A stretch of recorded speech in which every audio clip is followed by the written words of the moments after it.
Fresh from her travels abroad, extra special ang birthday ni Kailin Alcantara na sinorpresa ng fans. This year, ma-action daw ang kanyang mga minamanifest.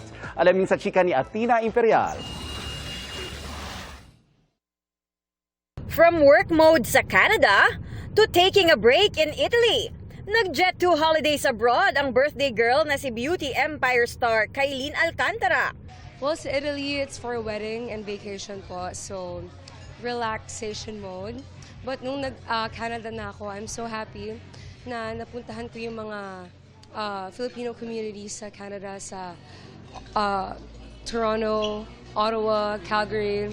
I'm just super happy kasi I know na miss nila yung Pilipinas. In between work, nakapanood din siya ng US Open sa New York. Pinakapaborito raw niyang pinuntahan ang Moraine Lake sa Banff National Park sa Alberta, Canada.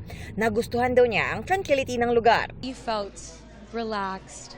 And nung nakita ko siya, thank you Lord, oh my gosh.